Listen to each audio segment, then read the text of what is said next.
ዊንጎች መለየት አለብን። አንደኛው ዊንግ ምንድነው? ዲተርሚኒስቲክ የሆነ ሃይፐር ዲተርሚኒዝም የሚያምኑ አሉ። ማኒኪያንስን መጥቀስ ይቻላል። ቀጣይ ደግሞ ምኖች አሉ?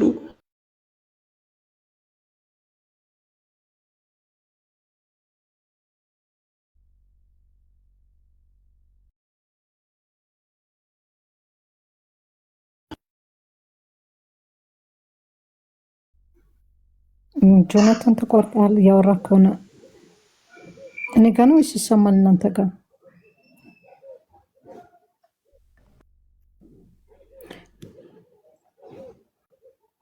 ጆናታን ምናልባት እያወራ ከሆነ ተቋርጠሃል።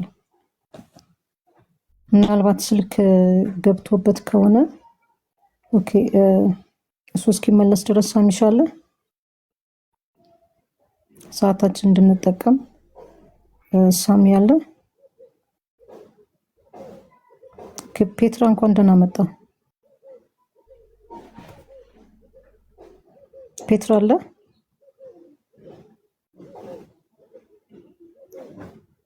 እሺ ፔትራ መቀጠል ትችላለህ።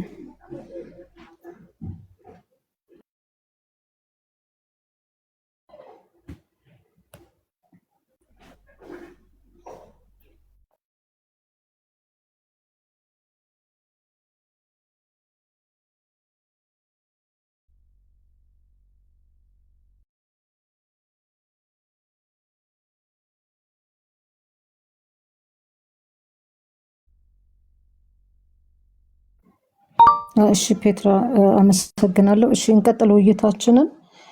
አሁን ያሉ የተንሸራሸሩ ሀሳቦች አሉ። ማነው ሰሙም ያነሳቸው ነጥቦች ነበሩ። ጆናታንም እሱ ላይ ጥሩ እየሄደ ነበረ። ምናልባት እሱን ጆናታን ያነሳቸውን ነጥብ እሱን መቀጠል እችላለሁ የሚል ሰው አለ እዚህ ውስጥ? ጆናታን ያነሳቸው ነጥቦች ላይ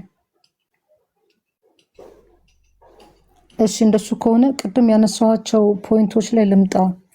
በቅድም ሰሙ ስታነሳው የነበረው ነገር የአውግስቲን እና የፔላጌስ የነበረው ክርክር ላይ የአውግስቲን ስታንድ የነበሩት ነጥቦች አሉ። ሁለት ዋና ዋና ነጥቦች ተብሎ የሚነሱት ከውድቀት በፊትና ከውድቀት በኋላ ብሎ ስለ ነፃ ፈቃድ ያነሳቸው ሀሳቦች አሉ። እነሱን ፖይንቶች ልትነካልን ትችላለህ? እኔ ከሚይዘው መድረኩ ሰሟለ። ቀጥሉ። የሆነች ትንሽ ስራ እየሰራ ነው። ቀጥሉ። እመጣለሁ፣ እመለሳለሁ። እሺ እንግዲህ ቅድም ሰሙ ያነሳው ነገር አለ እዚህ የአውግስቲንና እንደ ትልቅ ዋና ነጥብ ግን እንግዲህ የሚነሱ ነገሮች እነዚህ ናቸው። ግን አሁን ወደዚህ አይ ቲንክ ከመምጣታችን በፊት የተነሳንባቸውን ነጥቦች እንዴት ተረዳናቸው የሚለው ላይ እሱን እየጠቀለልን እንሂድ። መጀመሪያ እንደሱ ብናደርግ ነው የሚሻለው። ምክንያቱም እንትኑ እየሰፋ እንዳይሄድ እነዚህ አባቶች ነፃ ፈቃድ ብለው ነፃ ፈቃድን የተረዱበት መንገድ ያነሷቸው ነጥቦች አሉ። ስለዚህ እነዚህ ነጥቦች እኛ ከመጽሐፍ ቅዱስ አንጻር እነዚህን ፖይንቶች እንዴት ነው የምናያቸው የሚለውን እያስታረቅናቸው እንሂድ። ለምሳሌ ሰው በባህሪው ነፃ ነው። እግዚአብሔር ሰውን ሲፈጥር በገዛ ፈቃዱ እንዲመራ እንጂ በግዴታ እንዲታዘዝ አላደረገውም የሚሉ ገለጻዎች አሉ። ስለዚህ ሰው መላእክትም ሆኑ ሌሎች ፍጥረታት የሌሎች የመምረጥ ነፃነት አላቸው ብለው የሚከራከሩ አባቶች አሉ። ይህንን ከእግዚአብሔር ቃል አንጻር ከመጽሐፍ ቅዱስ ማስረጃ አላቸው ወይ ነው መጀመሪያ። አላቸው ወይ? ቅድም እምነት ነካ እያረጋቸው ነበርና ምናልባት እምነት ተስፋ እነሱን ፖይንቶች እንደገና አደራሽ ተክልት ሄድልን ትችላለህ። እንደሱ እናርግና ይህን ሀሳብ እንጠቅልለው መጀመሪያ። ከዛ በኋላ ወደ ያነሷቸው የክርክር ነጥቦች ላይ እንሄዳለን። ተስፋ አለ አለሁ ሄደ። እሺ እሱን ፖይንት ይድበት። እሺ መልካም። ምንድነው ነፃ ፈቃድ አለ ስንል የእግዚአብሔርን ሉዓላዊነት ይሽራል። ሰው ነፃ ፈቃድ ካለው እግዚአብሔር ሰውን የሚያድነው በሰውየው ኮንትሮል ውስጥ ነው የሚል ጽንፍ ይያዛል ብዙ ጊዜ። አይ ፕሪዲስቲኔሽን አለ፣ ቅድመ ምርጫ አለ ሲሉ ደግሞ ሰው በቃ ምንም መምረጥ ስለማይችል ነው እግዚአብሔር ቀድሞ የወሰነና የመረጠለት የሚል ጽንፍ ይያዛል። እና ሁለቱም ጽንፎች እንረግጥና አንዱ ላይ ስንቆም ያኛውን ኔጌሽን አድርጎ የማየት እዚህኛው ላይ ደግሞ ስንቆም ይሄኛውን ኔጌሽን አድርጎ የማየት ዝንባሌ ያለ ብዬ እኔ እንደዛ አይነት ነገር ረዳለሁኝ ከተለያዩ ውይይቶች፣ አሁን እንኳን ባይሆን ከዚህ በፊት ካሉ ውይይቶች ማለት ነውና እንግዲህ እንዳነሳ ነው እንግዲህ ከኦግስቲን በፊት ያሉ አባቶች የነጻ ፍቃድን መኖር በመጽሐፍቶቻቸው በአስተምሮቻቸው ካገኘን ይሄ የቤተክርስቲያን ትምህርት እንደሆነ ካወቀን ከኦግስቲን ጊዜም ጀምሮ ደግሞ የሰው ልጅ ነጻ ፍቃድ ብቻ ሳይሆን ደግሞ በአምላክ በእግዚአብሔር ምርጫ አለ ወይም ፕሪዲስቲኔሽን አለ የሚለው ሐሳብም ደግሞ ከአባቶች ካገኘ ነው አባቶቹ እነዚህን ሐሳብ እንዴት ያስታርቁታል የሚለው ነገር ነው ለኛ የሚጠቅመው። እና ቀድም ለምሳሌ ነጻ ፍቃድ ላይ አንዳንድ ነጥቦችን አንስቻለሁ። ኢሳይያስ 1:18 ላይ ትንቢተ ኢሳይያስ ምዕራፍ 1 ቁጥር 18 ላይ ኑ እንዋቀስ ይላል እግዚአብሔር ይላል። ኑ እንዋቀስ ይላል እግዚአብሔር። ኃጢአታችሁ እንዳለላ ብትሆን እንደ በረዶ ትነጣለች፣ እንደ ደምን ብትቀላ እንደ ባዘቶ ትጠራለች ካለ በኋላ እሺ ብትሉ ብትታዘዙኝ የምድርን በረከት ትበላላችሁ፣ እምቢ ብትሉ ብታምፁ ሰይፍ ይበላችኋል ይላል። እና እሺ ማለትንና እምቢ ማለትን ለነሱ ነው የሰጣችሁ። እሺ ማለትና እምቢ ማለት አቅምን ለነሱ ነው የሰጣችሁ። ነገር ግን በሰው እሽታና በሰው እምቢታ ነው እግዚአብሔር መስራት የሚችለው፣ አለዛ ፓራላይዝ ነው የሚል ጽንፍ ውስጥ ከሄድን ይሄ አደገኛ ነው የሚሆነው። እግዚአብሔር አስቀድሞ ያወቃቸውን መረጣቸው፣ የመረጣቸው እነዛ ጸደቃቸው። እግዚአብሔር በአስቀድሞ በቅድመ ዕውቀቱ ሁላችንንም ያውቀናል። ግን የምንወድቀውና ከእግዚአብሔር አሰራር ውጪ የምንሆነው እግዚአብሔር አስቀድሞ ውደቁ ብሎ ስለወሰነብን ሳይሆን እኛ እግዚአብሔር ባዘጋጀ የማዳን መንገድ ውስጥ መሄድ የማይችል ማንነት ስለሚኖረ ነው። ይሄ ነው አሁን እዚህ ጋር አንዱ ኔጌሽን አድርጎ የማየቱ ዝንባሌ አደገኛ የሚሆነው እዚህ ጋር ነው። ለምሳሌ ዮሐንስ ወንጌል ምዕራፍ 15 ላይ ኢየሱስ ክርስቶስን ስለ አይሁድ ሲወቅሳቸው ምንድነው ያለው? ዮሐንስ ወንጌል ምዕራፍ 15 ላይ እኔንም አባቴንም አይተውማል ጠልተውማል፣ እንግዲህ ለኃጢአታቸው ምክንያት የላቸውም ይላል።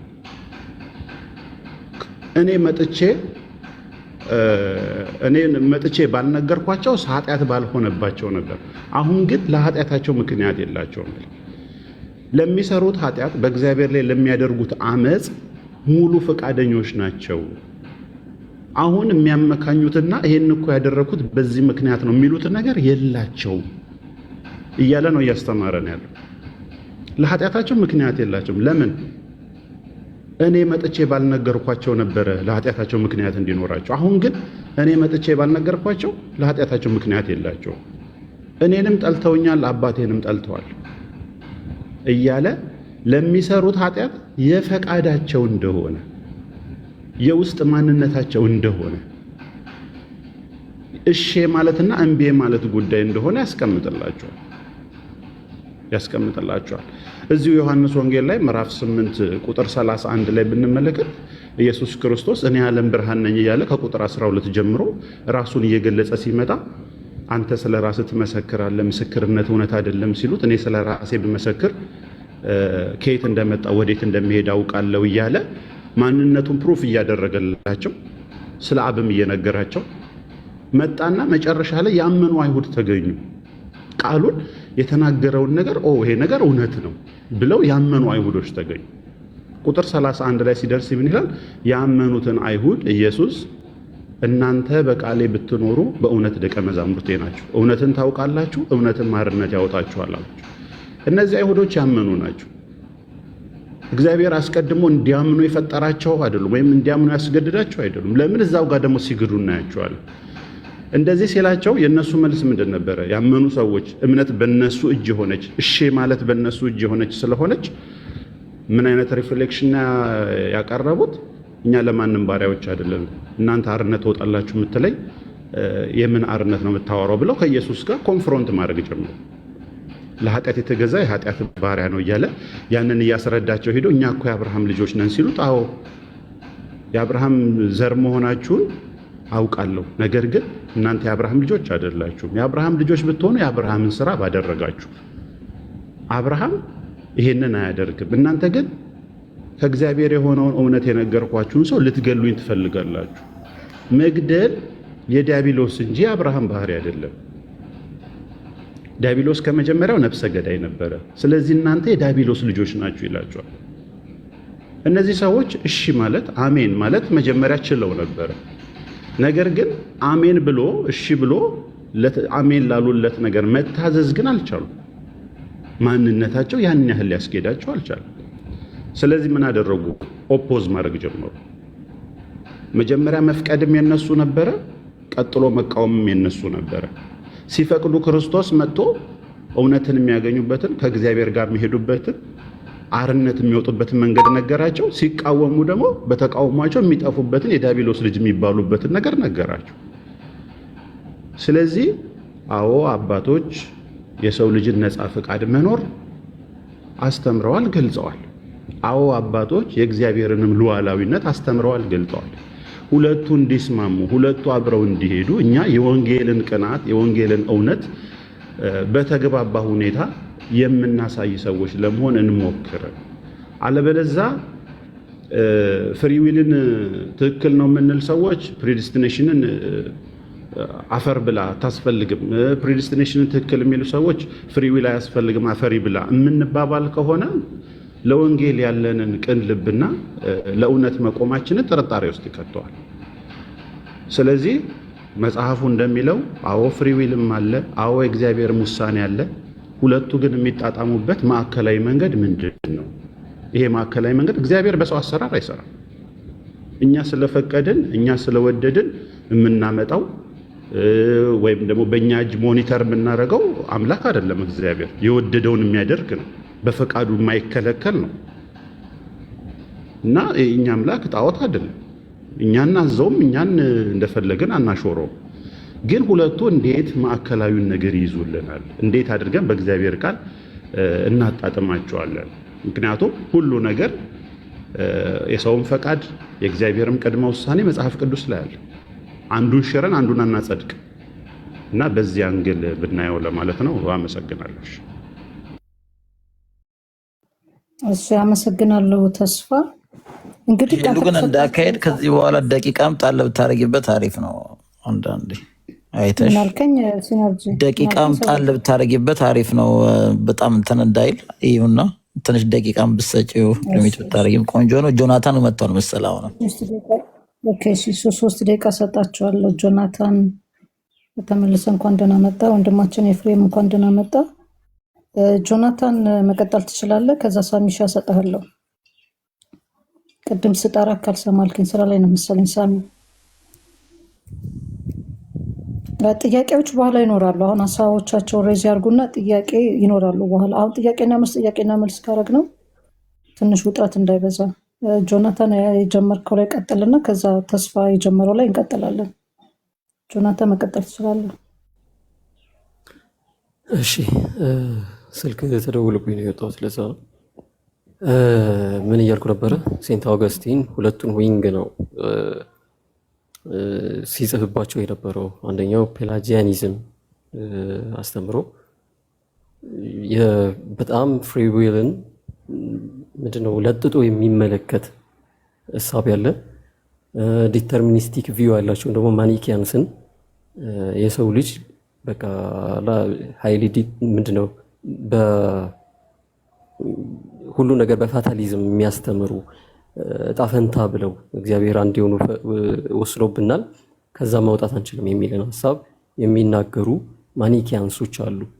እነሱ ላይ ነው ፔላጂየስ ምንድነው ፍሪ ዊል ነው እሱ ስትሮንግሊ አፊርም እያደረገ የሚመጣው። ግን የሱ ወደ ሂውማኒስቲክ ሞነርጂዝም የሚያደላ ነገር አለው። አሁን ለምሳሌ ሴንት አውገስቲን በዴ ግራቲያ ዴ ኮንትራ ፔላጂያን ጽሁፉ ቡክ 1 ቻፕተር 47 ላይ አንድ የሚያስቀምጠው ነገር አለ። when free choice is defined it appears that the grace of God is denied, but when the grace of God is asserted free choice is through the to be taken away ያለ ይናገራል። እና መሀል እነዚህን ነገሮች አሁን በሁለቱ መካከል ያለው ዳይሌማ ነው። ይሄ አውግስቲኒያን ፋንዳሜንታል ፓራዶክስ ተብሎ ይጠራል። በሁለቱ መካከል በማኒኪያንስ እና ይሄ ዲተርሚኒስቲክ ቪው ያላቸውና ፔላጂያኒዝም አስተምሮ ያለውን ውጥረት እንዴት እንዳስኬደበት የሚናገርበት አንደኛው ሐሳቤ ነው እና እዛ ላይ በደንብ አብራርቶታል። ፍሪ ቾይስ ማለት ምን ማለት ነው? ፍሪደም ኦፍ ዊል ማለት ምን ማለት ነው? እነዚህ ነገሮች በጣም ወሳኝነት አላቸው። ፍሪ ዊል የለም ሲባል ምን ማለት ነው? ዊልን እያጠፋን ነው ወይ? አይደለም። ዊል ጠፋ ማለት ሰው ልጅ ሰው መሆኑ ራሱ ቀረ ማለት ነው። እሱ ነገር በጥንቃቄ መታየት አለበት። ከምን አንጻር ነው? ሴንት አውገስቲን አሁን እነዚህን ነገሮች በደንብ አድርጎ የሚያስረዳበት አንድ የታወቀ እንትን አለው። ምንድነው የሚባለው? አንትሮፖሎጂ አለው። ይሄን ያስቀመጠበት ሴንት አውገስቲን ሴንቴሳይዝ ያደረገው አውገስቲኒያን አንትሮፖሎጂ ተብሎ ይጠራል። ፎርፎልድ ሼማት ብሎ እኛ ጋር አስቀምጦታል በቡክ ኦፍ ኮንኮርድ ኤፒቶማችን ላይ። አንደኛው ምንድነው? ፈርስት ስቴት ላይ ያለው ኦሪጂናል የሆነ ኢንቴግሪቲ ወይም ደግሞ በቢፎር ፎል ከውድቀት በኋላና በፊት አድርገን ሁለቱን ስቴቶች መለየት አለብን። ከውድቀት በፊት፣ ከውድቀት በኋላ። ከውድቀት በፊት የነበረው ስቴት ምን አይነት ነው? ኦሪጂናል ኢንቴግሪቲ ነው ማለት ምን ማለት ነው? የሰው ልጅ ኃጢአትም የመስራት የማድረግም ያለማድረግም ኤቢሊቲ ነበረው። አዳም የዛኔ በኤደን ገነት በነበረበት ጊዜ ኃጢአትም የማድረግ ያለማድረግም ኤቢሊቲ ነበረው። ይሄንን ሴንት ኦገስቲን ምን ይለዋል? ፖስ ነን ፔካሬ ወይም ደግሞ ፖስ ፔካሬ ብሎ ይጠራዋል። ሁለቱም ኤቢሊቲ ነበረው። ከዛ በኋላ ግን ከውድቀት በኋላ ከላብሳሪያም በኋላ ሁለተኛው ስቴጅ ሰው ልጅ አጋጠመው። ምንድነው ያንኛው ስቴጅ? ኮራፕትድ በሆነ ኔቸር ውስጥ ተገኘ። ይሄ ሰከንድ ስቴጅ ነው። ኮራፕትድ ኔቸር ውስጥ ተገኘ ማለት እሱ ምን ብሎ ይሄንን ይጠራዋል? ነን ፖስ ነን ፔካሬ ብሎ ይጠራዋል። አንኤብል ቱ ኖት ቱ ሲን፣ ኃጢአትን አለማድረግ እንኳን አይችልም። በዛ ኮራፕትድ ባደረገ ኔቸር ውስጥ እያለ ኃጢአትን አለመስራት ወይም ደግሞ አለማድረግ በማይችልበት ስቴት ውስጥ ተቀመጠ። ለምን ከተባለ እነዚህ ኮግኒቲቭ ሪያሊቲ የሰው ልጅ ኮግኒቲቭ ሪያሊቲ ኮራፕትድ አድርጓል የሂውማን ኔቸር። ብዙ አባቶችም በዚህ በኦሪጂናል ሲን አማካኝነት ኮራፕትድ ያደረገ ኔቸር እንዳለን አብዛኛው የቤተክርስቲያን አባቶች ይናገራሉ። እና ከዚህ አንጻር የሰው ልጅ ኃጢአትን አለማድረግ አይችልም የሚልን ሐሳብ ያስቀምጣል። ሶስተኛው ስቴጅ ይሄ ስታተስ ግራቲያ ተብሎ የሚጠራው ነው። ከጸጋው በኋላ ያለው ማለት ነው። ሪጀነሬትድ ኔቸር ያለን ወይም ደግሞ በመንፈስ ቅዱስ ያንን ፕሪቬኒንግ ግሬስ ቀዳሚ ጸጋ ከኛ ጋር ካመጣው በኋላ ያለን ስቴት ምን ይመስላል የሚለውን ነገር አስቀምጧል። እሱን ደግሞ ፖስት ነን ፔካሬ ተብሎ ይጠራል። ምን ማለት ነው? ኃጢአትም የማድረግም ያለ ማድረግም ደግሞ አሁን ካፔብል ነን ማለት ነው። ኤቢሊቲ ይኖረናል። ከዛ መጨረሻ ላይ ደግሞ ይሄ ስታተስ ግሎሪያ ተብሎ የሚጠራው ሪዘረክሽን ላይ ፍጹም የልጁ መልክ ስንመስል የዛኔ ስንከብር ስካቶሎጂካል ፍሬምወርክ ውስጥ ያለውን ሐሳብ ሲናገር ደግሞ ነን ፖስ ፔካሬ ብሎ ያስቀምጠዋል።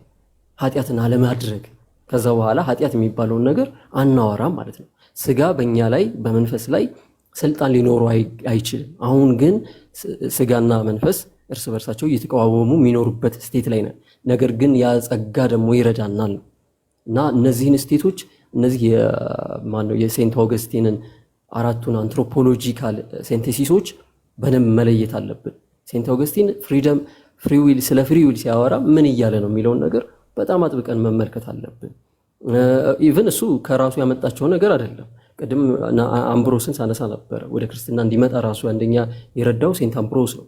ሴንት አምብሮስ the call of all nation book 1 chapter 3 ላይ ስለዚህ ስለ ፈቃድ መበላሸት ዲፕሬቭድ መሆን እዛው ላይ ይናገራል። ሴንት አምብሮስ ራሱ ማለት ነው። የኦገስቲን መምህር ራሱ የሚባለው አምብሮስ ራሱ ይሄን ይናገራል። በጣም ብዙ አባቶችን ማንሳት ይቻላል። በኋላ ላይ ያው ሰዓት አሁን ሜቢ ስንት ደቂቃ እንደቀረኝ ስለማላቅ በኋላ ላይ እናነሳቸዋለን። አባቶች ምን አይነት ምልከት አላቸው? ፍሪደም ኦፍ ዘ ዊል አሁን ይሄም ቅድም እያልኳቸው ነበረ። ፍሪደም ፍሮም ኮምፐልሽን የሚባል ነገር አለ። ይሄ የሚያስገድደን አካል ፍሪደማችን ላይ ወይም ደግሞ እዛን ምንድነው ነፃነት ሳይኖርን ከውጭ ከሆነ አካል እኛን በቃ ጨቁኖ የሚያስገድደን በቃ በግድ መዳን አለብህ ብሎ የሚይዘን አካል የለም። እኛም ቦንዴጅ ኦፍ ዘ ዊል ላይ ሉተር ኢራስመስን ዲቤት በሚያደርግበት ጊዜ ይህንን ሐሳብ እሱም እንትን አይልም። እንደውም ኤቢሊቲዎችን ለሁለት ይከፍላቸዋል። ሜሪቶሪየስ ኤቢሊቲ እና ሞራል ኤቢሊቲ ብለን የምንጠራቸውን ነገሮች ወደ እግዚአብሔር ሊያደርሰን የሚችለው ያ ኤቢሊቲ የለንም ነው፣ ቦንዴጅ ውስጥ ነው ጌታችን መድኃኒታችን ኢየሱስ ክርስቶስ ራሱ እንደተናገረው ዮሐንስ ወንጌል ምዕራፍ 8 ላይ እናንተ ኃጢአትን የሚያደርግ የኃጢአት ባሪያ ነው ብሎ እንደተናገረው ኃጢአትን ስለምናደርግ በዛ ስቴት ውስጥ ሳለን ከውድቀት በኋላ በነበረን ስቴት ኃጢአትን አድራጊዎች ነበር። ስለዚህ ኃጢአትን ስለምናደርግ የኃጢአት ባሮች ነን። ኃጢአት ይዞን ነበረ። ሐዋርያ ቅዱስ ጳውሎስ ሮሜ ላይ ሲጽፍ ለሮሜ ሰዎች በደንብ አድርጎ ነው ያብራራላቸው። በሕግ ስር ያሉትና በጸጋ ስር ደግሞ ያለውን ያንን ማንነታችንን በደንብ አድርጎ ገልጾልናል። የሕግ ባሪያ የኃጢአት ባሪዎች ነበር። ነገር ግን ከጸጋው በኋላ ግን ያንን ወደ መልካሙ እንድንመጣ እግዚአብሔር ወደ ድነት እንድንመጣ አደረገን እያለ ማለት ነው። ቅድምም ሄሉ ስታነሽ ነበረ። ይሄ ፍሪደም ኦፍ ነሴሲቲ የሚባል ነገር አለ። ፍሪደም ነሴሲቲ ያው አማርኛው ተመሳሳይ ነገር አለው፣ ግን ምን እየተባለ ነው? ፍሪደም ኦፍ ነሴሲቲ የምንለው የሆነ ከኔቸር አንጻር አሁን እሱም ራሱ ለሁለት ይከፍሉታል። ነሴሲቲ ፍሮም ኮሄዥን የሚሉት ነገር አለ፣ ነሴሲቲ ፍሮም ኔቸር ብለው ለሁለት ይከፍሉታል።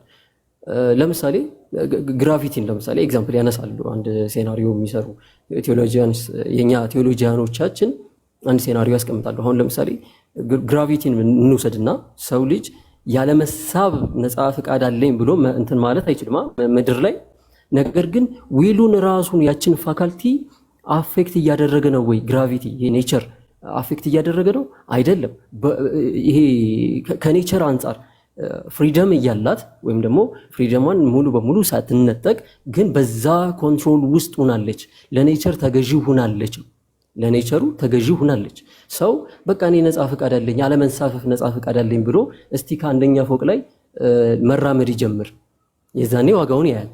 ልክ እንደዛው ነገር ግን ይሄ ቅድም እንዳልኳችሁ ያ ግራቪቲው የሰውየውን ዌል በቃ አፌክት አድርጎት ወይም ደግሞ በቃ እንትን አድርጎት ነክቶት ኮራፕትድ አድርጎት በሚለው ሴንስ እንዳይሆን መጠንቀቅ አለብን። ኔሴሲቲ ፍሮም ኔቸር የሚባለው እሱን ነው አንደኛ የሚያስቀምጡት ነገር ማለት ነው። ሌላ አሁን ግሪዲ ፐርሰንን ኤግዛምፕል ያስቀምጣሉ። ለገንዘብ ያለው ዲዛይር ራሱ ስግግብ የሆነ ሰው ብርን የሚሻ ሰው ለምሳሌ እሱን ብንመለከት ከኔቸሩ አንጻር አሁን ፈቃድ እንትን አለ ማለት አለመስገብገብ ኦር ደግሞ ብርን አለመስቆንቆን አይደለም እንለው ያንን ብር መስጠት ይችላል፣ ፈቃድ አለው። ግን ኢንፍሉዌንስ የሚያደርገው ነገር አለ።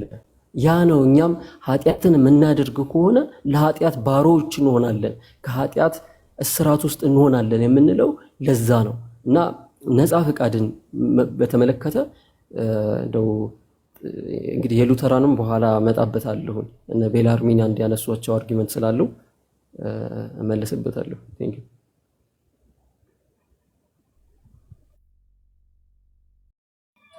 ያ ጆናታን አመሰግናለሁ በጣም እሱን እንድታነሳው ስለምፈልግም በኋላ ሁለተኛ ዙር ላይ እሱ ላይ ትኩረት እንድታደርግ እድሉ መልሼ ጊዜ እሰጥሃለሁ። ተባረክ በጣም ሳሚ ያለ ሳሚሻ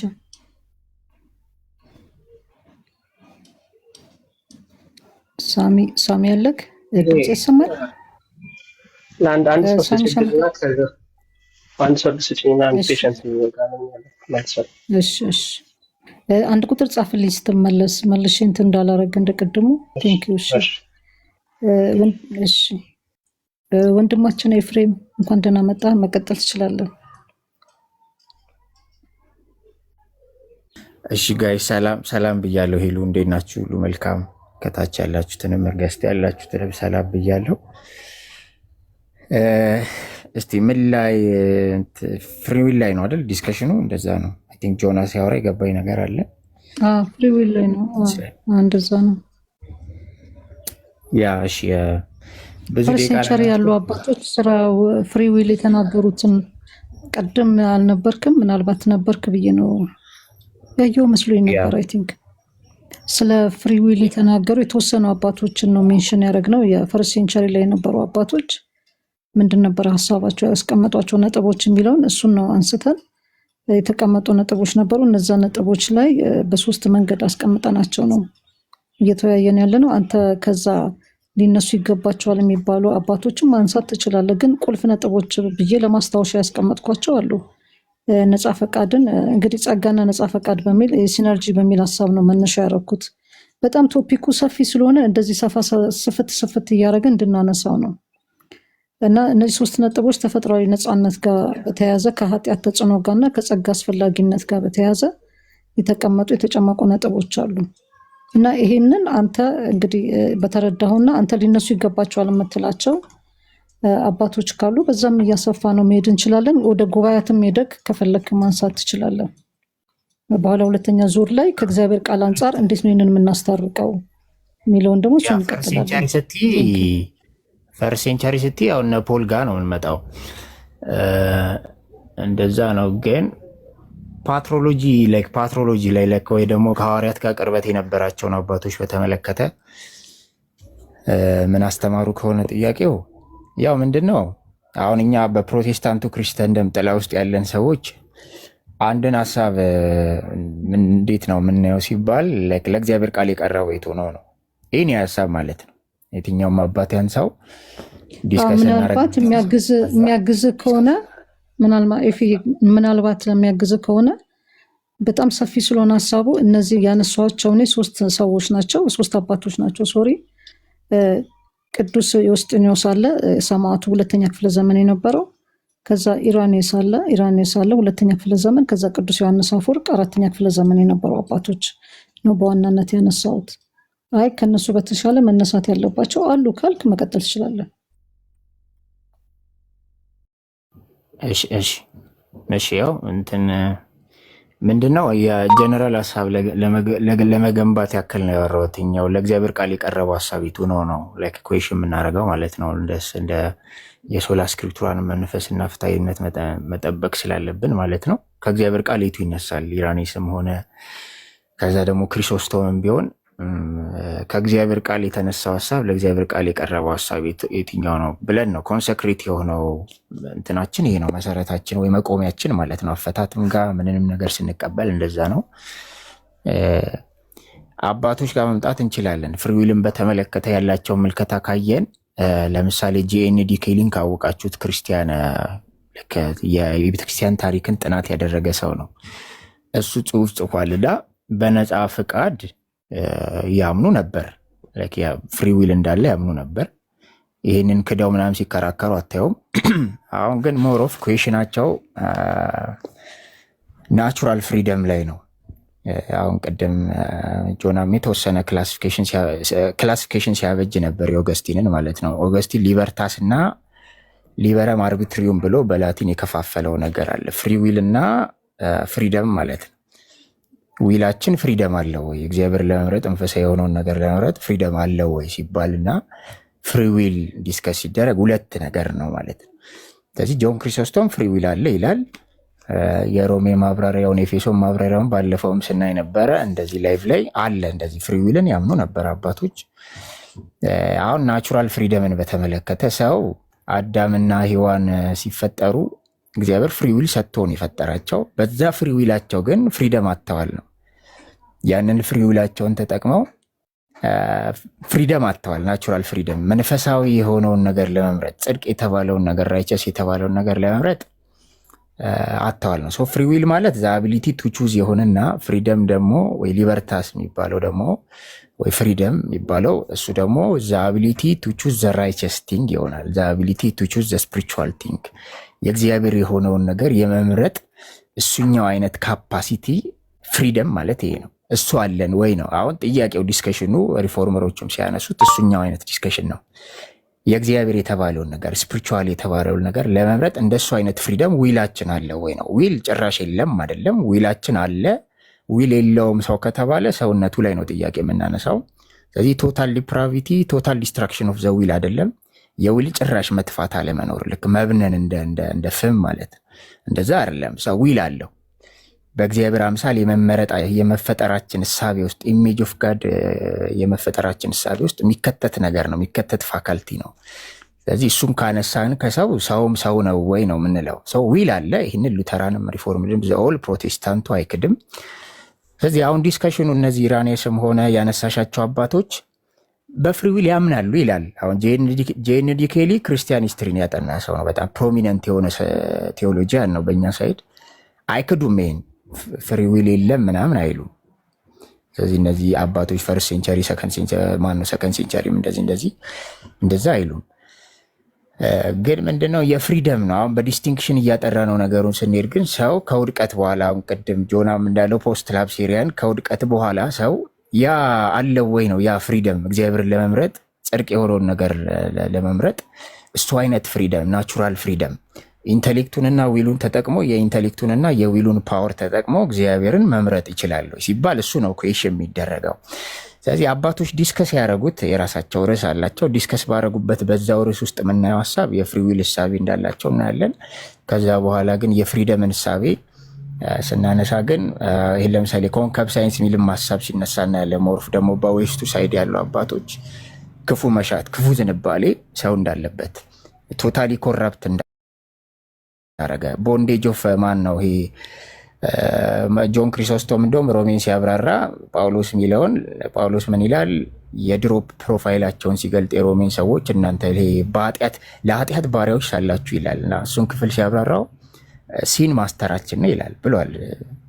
ጆን ክሪሶስቶም ሲን ማስተራችን ነው፣ ስሌቭ አድርጎን ነበር፣ ሰብጀክትር ነበርን ነው።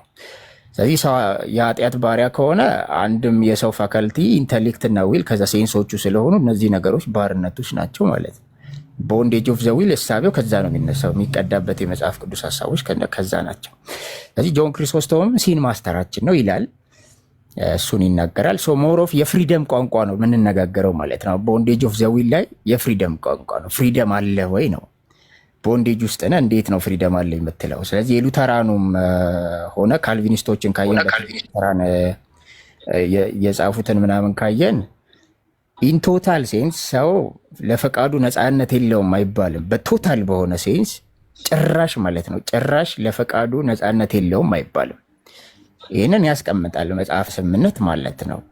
ፎርሙላ ኦፍ ኮንከርድ ዲክላሬሽኑ ምናምን ሌሎችንም ብናይ መጽሐፈ ስምምነት ፈርስት ኤዲሽኑ ላይ ሁሉ በጣም ተቀምጧል። ሰው ኢንቶታል ቶታል በሆነ ሴንስ ጀነራል በሆነ ሴንስ ድምፅ አለ አንቺ ቶታል በሆነ ሴንስ ሰው ነፃነት አለው። የሚያስተጋባ ድምፅ አለ። እኔ ጋ ነው ወይስ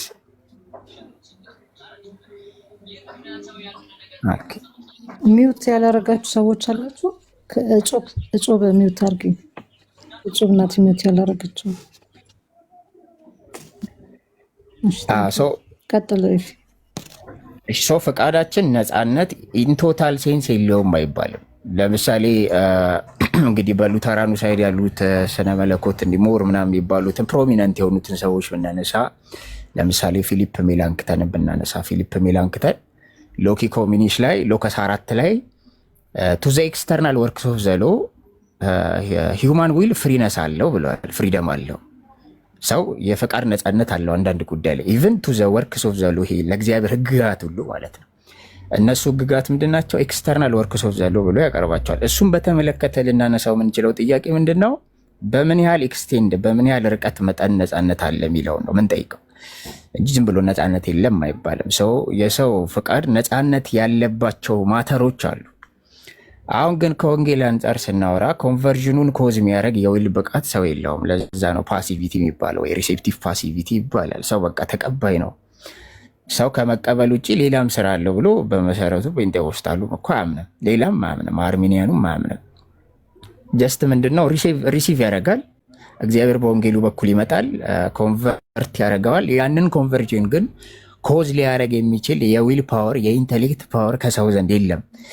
እግዚአብሔር ራሱ መጥቶ ካረዳው በስተቀር ማለት ነው። በጸጋው ኢኔብል ካላረገው ወይ ካልከፈተው በቀዳሚ ጸጋው ፕሪቪኔንስ ግሬስ መጥቶ እግዚአብሔር የሆነ ነገር አሎክ ካላረገ በስተቀር ያንን ቦንዴጅ ካልሰባበረ በስተቀር ካልጣለ በስተቀር ሰው ምንም አይነት የሆነ ስፒሪቹዋል ስፓርክ እንኳን ለስፒሪቹዋል ማተር የሆነ ስፓርክ እንኳን አይገኝም። ያ ስፓርክ እንኳን የሚፈጠረው ጸጋው ቀድሞ ከመጣ በኋላ እንደዚህ የመተባበር ስፓርክ እንኳን ትንሽ እቺ ኪንድልመንት እንኳን የምትፈጠረው የመለኮስ ነገር እንኳን የሚፈጠረው ከዛ በኋላ ነው የሚል ነው። እና ሞር ኦፍ ዲስከሽናችንን ትንሽ ሰፋ አድርገ ነው አባቶችን በተመለከተ ስላነሳሽልኝ ፍሪዊል የለም ምናምን አይሉም። ፍሪዊል እንዳለ ያምናሉ። ግን ፍሪደምን በተመለከተ ነው ዲስከሽናችንን ማድረግ ያለብን። በተለይ ከክፉ መሻት ከሚባለው እሳቤ ጋር፣ ክፉ ዝንባሌ ኮራፕቲቢሊቲ ከሚለው እሳቤ ጋር፣ ዲፕራቪቲ ከሚለው እሳቤ ጋር፣ ቦንዴጅ ከሚለው እሳቤ ጋር እነዚህን እኛ ለቦንዴጅ ኦፍ ዘዊል የምንጠቅሳቸውን ክፍሎች እንዴት ነው እነዚህ አባቶች አብራሩት የሚለውን በተመለከተ ስናነሳ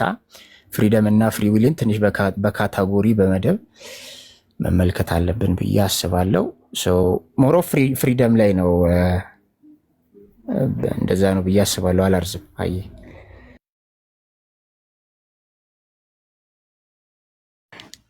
ኤፊ ተባረክ። ጥሩ ጥሩ ነጥቦችን አንስተዋል። ጆናታንም ቅድም ሲነካት ፖይንቷን ይዣት ነበረ።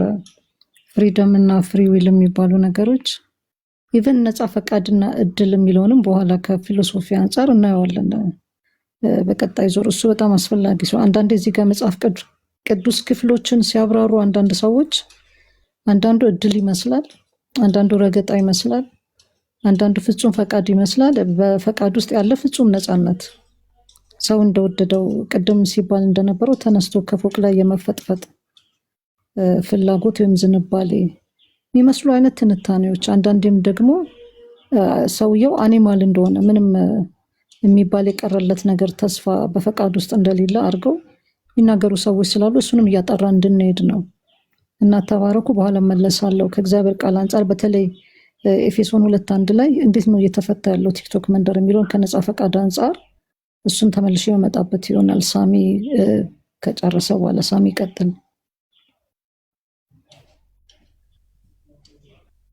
ነው ጆና ኤፊ ያንሳውን ሀሳብ በኋላ እንሄድበታለን። ፍሪደም ቨርሰስ ፍሪ ዊል የሚለውን ነገር ቢብሊካል ቲቺንግ ላይ በሄት መጽሐፎቻችን እሱን ነገር ባላንስ አድርጎ ያስቀምጣል። ፍሪደም እና ፍሪ ዊል እና እሱን ሲያስቀምጥ ኤክሰርሳይዝ የሚያደርገው የእግዚአብሔር አልቲሜት የሆነ አውቶሪቲ እና ፕላን አለ እና ሰው ደግሞ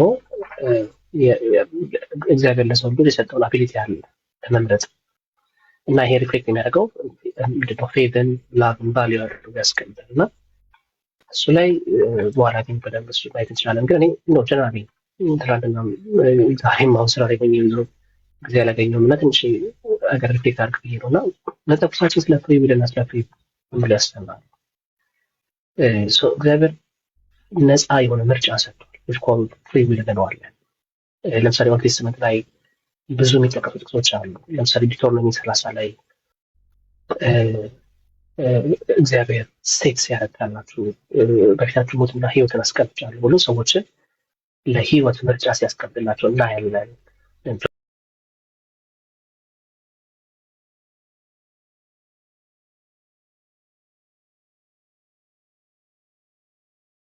ሳያንስ 1 ላይ ይመስለኛል if you are willing and obedient ታዘዝ ከሆነ you will eat the good መልካሙን ትበላለህ መልካሙን ትበላለህ ይለዋል እና ኢየሱስም አገልግሎት ውስጥ መለከቱ በአዲስ ኪዳን ላይ ቤዝድ ኦን በሰዎች ፍቃድ ዊሊንግ ላይ እንደሆነ እንመለከታለን። ስለዚህ ማቴዎስ 23 ላይ ሲናገር ኢየሱስ ክርስቶስ they are now willing ይላል፣ ፈቃደኞች አይደሉም ብሎ የፍሪ ዊልን ምርጫን ያማከለ አገልግሎት ያገለገለ ኢየሱስ ስንመለከት እና እግዚአብሔር ኢንቫይት ያደርጋል፣ ሰው ደግሞ ለዛ ነገር ሪስፖንድ ያደርጋል። ሶ ሪፊውዛል በዚህ ውስጥ ፓሲብል ነው ማለት ነው። ያ ፓሲቢሊቲ ፍቃድ ወይም ደግሞ ፍሪ ዊልን ያመለክታል። ሶ በሳልቬሽን ላይ እንግዲህ ፌት በጣም ሪኳየርድ ነው። ለምሳሌ ዮሐንስ 3:16 ላይ ስትመለከቱ ማንም የሚያምን ምን ያገኛል? እግዚአብሔር ያገኛል ያስቀምጣል። ጳውሎስ በሮሜ መጽሐፍ ምዕራፍ 10 ላይ ምንድነው ብሊቭን እና ኮንፌሽንን ወደ ሳልቬሽን እንደሚመራ ያስቀምጣል። ስታነሽ ነበር ቅድም ኤፌሶን 2:8-7 ስትመለከቱ ሳልቬሽን ባይ ግሬስ ትሩ ፌዝ ብሎ ያስቀምጣል። ሶ ፌዝ ሁል ጊዜ ሪኳየርድ ነው ማለት ነው። ማርቆስ 16 ስትመለከቱ ብሊቭን ከሳልቬሽን ጋር ሲያገናኙታል። ሶ ሳልቬሽን ዘና ፎርስ የሚደረግ ነው አይደል? ሁል ጊዜ ፌዝ ለእግዚአብሔር ጸጋ የሚሰጥ ሪስፖንድ እንደሆነ ያስቀምጣል ማለት ነው። ሶ በዚህ በሳልቬሽን ውስጥ ጸጋ ሁል ጊዜ መጀመሪያ ይገለጣል፣ ይመጣል። ከዛስ ነገር ግን ይሄ ጸጋ የመጣው ጸጋ ግን ምን ይፈልጋል ሲባል ሪስፖንድ ይፈልጋል ማለት ነው። ኦኬ ለምሳሌ ዮሐንስ 6 ላይ ስትመለከቱ ኖ ዋን ካም አንሌስ ድሮን ባይ ፋዘር ብሎ የጸጋውን ኢኒሺዬቲቭ ያስቀምጣል። ቲቶ 2 ላይ ስትመለከቱ ቲቶ 2:11 ላይ ጳውሎስ ግሬስ ለሁሉ ሰው አፒል እንዳደረገ ይናገራል። ሐዋርያት 17 ስትመለከቱ ሰዎች እግዚአብሔር መንፈስ ቅዱስን እንዴት ሬዚስት ተደረጉ ታላላችሁ። እግዚአብሔር ሁሉ ጊዜ ኢኒሼት ያደርጋል ማለት ጸጋ መጀመሪያ ነው ማለት ነው። ሰው ደግሞ ያንን ነገር አክሴፕት የማድረግም ሬዚስት የማድረግም ምርጫ አለው which is synergy ወይ ኮኦፕሬሽን እንለዋለን። ብዙ ጊዜ ይሄ ምንድን ነው የሚባለው ፍሪ ዊልን ወይም ደግሞ ኦቢዲየንስን ማመንን እንደ ስራ አድርገው ሰዎች ስለሚያነሱ ነው። ኮኦፕሬት እንዴት አደርጋለሁ ለመዳን የሚለው አርጊ ያደርጋሉ። ፌት የሚለውን ቃል ስትፈቱት ፌት ማለት በግሪክን ስትመለከቱት እዚህ የተማሩ ስላሉ እና ጆናም እና ይሁን በደንብ ያብራሩታል። እና ፒስቴስ የሚለው ቃል እስናት ይሄ ኢንቴሌክቹዋል የሆነ እምነት አይደለም፣ ወይም ሜንታል የሆነ ብሊቭ አይደለም። ይሄ ፒስቴስ የግሪኩን ቃል ስታዩት ትረስት ኢንክሉድ ያደረገ ሎያሊቲ ኢንክሉድ ያደረገ ሶሻል ኮንፊደንስ ያደረገ ፌት ትረስት እና ለእግዚአብሔር ሪስፖንድ ማድረግ ነው። እና የኢንቴሌክቹዋል ማሰብን አይደለም የሚያስቀምጥ። ጸጋው የሚባለውን ወደ ቻሪስ የምንለውም ደግሞ እርን የተደረገ ሳይሆን ኦፈርድ የተደረገ የተሰጠ ፌቨር ነው፣ ጊፍት ነው፣ ፍሪሊ ጊቨን ነው ማለት ነው። ከዛስ እንግዲህ ፌዝ አለ፣ ይሄ ሎያሊቲ ኮሚትመንት ነው። ጸጋው ደግሞ ለማይገባው የተሰጠ ስጦታ ነው። እምነት ወይም ደግሞ ብሊቭ የምንለው ፒስቲዮ የምንለው ደግሞ አክቲቭ ቨርብ ነው which is ongoing የሆነ ትረስት ነው ማለት ነው። እንዴት ነው ኢምፕላይ የሚያደርገው? በሰውየው ፐርሰናል ሪስፖንስ ላይ ነው። ኢትስ ናት ላይክ ፓሲቭ የሆነ ስቴት አይደለም ማለት ነው። ኦኬ አክቲቭ ቨርቡ ራሱ አክቲቭ ነው። ኦቢዲየንስ እና ሪስፖንስን እዛ ጋር ነው የሚቀመጠው ማለት ነው። ይሄ ሃይፖካውያ የሚባለው ኦቤይ ወይ ሪስፖንድ ዊሊንግሊ የሚለው ቃል እሱ ጋር ነው። ስለዚህ የግሪኩን ቃሉ ራሱ ፌዝን አክቲቭ አድርጎ ያስቀምጧል እና ራሽናል አድርጎ ያስቀምጧል እንጂ አሮማቲክ አድርጎ ያስቀምጧል። ቅድም ሲነሳ ነበር የቸርች አባቶች ሲነሱ ነበረ ኤሪን ሰርች ነበረ። ለምሳሌ ጀስቲን ማርቲን ሂውማን አር ክሬትድ ዊዝ አቢሊቲ መልካሙንና ክፉን የመምረጥ አቅምና አብል ተሰጥቶታል፣ እግዚአብሔር ሰጥቶታል ብሎ የሚያስተምር አባት ነው። አለበለዚያማ ጀጅመንት ውና ቢ ጀስት አይሆንም ብሎ ያስተማረ አባት ነው። ኢራኒስ ሲነሳ ነበር። ኢራኒስም እንደዚሁ እግዚአብሔር የሰውን ፍሪ አድርጎ ፍሮም ዘ ቢጊኒንግ ፍሪ አድርጎ ነው የፈጠረው እና ኦቢዲየንስ ኦፍ ዲስኦቢዲየንስ ሪል የሆነ ምርጫ ነው ብሎ ያስተማረ አባት ነው። እንደዚሁም ቅዱስ ዮሐንስ አፈወርቅ ሲነሳ ነበር እና እግዚአብሔር ይጠራል ግን ደግሞ ፎርስ አያደርግም። ስለዚህ ፌዝ የሚባለው ነገር ዲፔንድ ያደረገው ሰዎች ፍቃድ ላይ ዊሊንግነስ ላይ እንደሆነ ያስተማረ አባት ነው።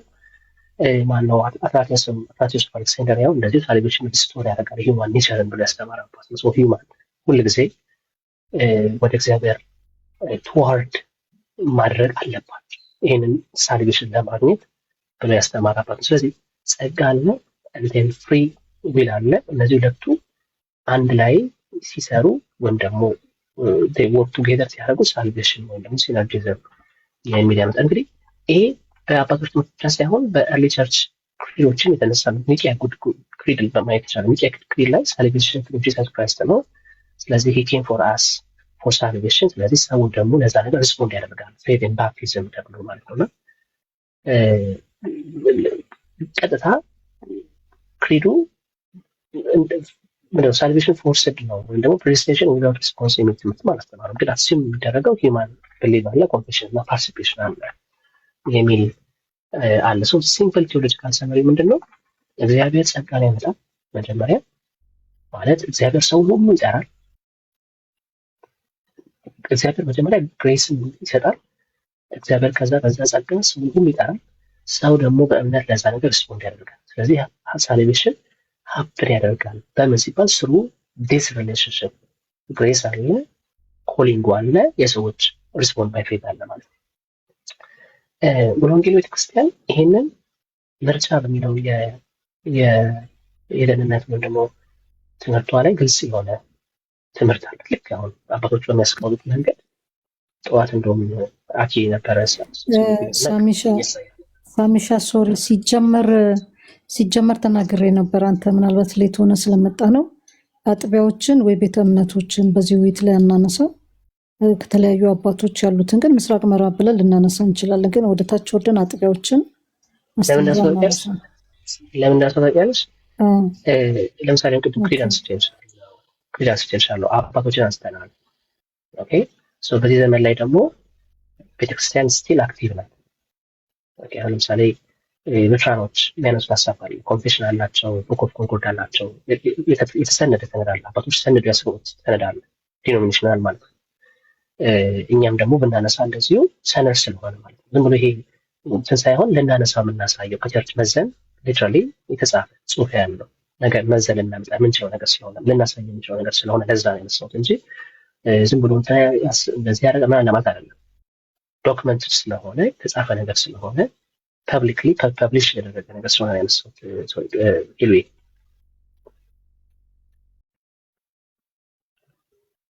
እሺ ሳሚ፣ እሱ ችግር የለውም። የሙሉ ወንጌል እንትኗ የማስተማሪያ ማቴሪያሏ ሁሉን የወንጌል አማኝ ይወክላሉ የሚል አንዳንድ ጥያቄም ስለሚጭርብኝ ነው። አንዳንድ ጊዜ አንዳንዶቹ አጥቢያ ላይ የአንዳቸው አይሰራም እና እንደ ወንጌል አማኝ መናገር ትንሽ ስለሚከብደኝ ነው። ለዛ ነው የጭቅጭቅ ምክንያት እንዳይሆን ውይይታችንንም ወደ እንትን እንዳያወርድብን ስለፈራው ነው እንጂ እያንዳንዱን የምናነሳባቸው ሁኔታዎች ይኖራሉ፣ ደግሞ አሉ። ግን ያው ኦፍኮርስ በፍቅር ነው የምናወራው፣ ግን በሰፊ ልብ ደግሞ ብናወራ ችግር የለውም ከሚል አንጻር ነው። ሌላው ደግሞ እዚህ ጋር መጥቶ የመሰረተ ክርስቶስን ፋይል አወጣለሁ ወደሚል እንዳይሄድ ነው። ለዛ ነው ሰሽን ለመጠበቅና መቀጠል ትችላለን። ገብቶኛል። አይ እሺ መቀጠል ትችላለን። በዚህ በፕሮቴስታንት ዲኖሚኔሽን ውስጥ የታወቁ ትምህርቶች ናቸው። ካልቪኒስት፣ አርመን ምናምን ተብለው ዝዊንግሊ ትምህርቶች ናቸው። ከዛ በኋላ ደግሞ የሉትራን አስተምረዋል። ይሄ ትምህርቶች ናቸው። ትምህርት ላይ የታወቀ ፀሐይ የሞቀው ትምህርት ልዩነቶች አሉ። ኢታዝም ሚን ኤሴንሻል የሆኑ ትምህርቶች በሙሉ በዛ ጉዳይ ይጣሳሉ ወይም ደግሞ እንትን ይባላሉ አለ። ቅድም ለምሳሌ ሰሙሻ ሲያነሳ ነበር እና በቃ ፍሪ ዊል የክርስትና አይነት ብሎ ሲያስቀምጥ ትንሽ ጫን ሲያደርግ አይቻለሁ ሰሙዬና እኔ እንደዛ አላስብም። በቃ የክርስትና ኤሴንሻል ትምህርቶች አሉ፣ ዶግማቲክ የሆኑ ትምህርቶች አሉ። እነዚህ ትምህርቶች ግን ልንወያይባቸው ልናወራቸው ምናምን የተገቡ ትምህርቶች ናቸው። አውጥተን እንዲህ እንደዛ የተባለ ባኬን ፎርስ እያደረግን ልናያቸው የሚቻሉ ትምህርቶች ናቸው እንጂ ቅድም እንዳልሽው የሆነን ፈርጆ የሆነን ያሁን እንድን ለማድረግ ብንጠቀምባቸው መሆን የለባቸው። ኦፍኮርስ አሁን ያነሳሁትም ከዛ አንጻር ነው ለማለት ነው። መጽሐፍ የተሰደደ ስለሆነ ሙሉ ወንጌል እንደዚህ ያለ፣ መጽሐፍ ክርስቶስ እንደዚህ ያላት፣ አይ ሉትራን እንደዚህ ያለው እያለን ካልቪን ትምህርቶች እንደዚህ ያላቸው እያለን ባኬን ፎርስ ማድረጉ ሞር ትራንስፓረንት ያደርገዋል ዲስከሽናችንን ከሚል አንጻር ነው። ሄሉየዋ ተባለ።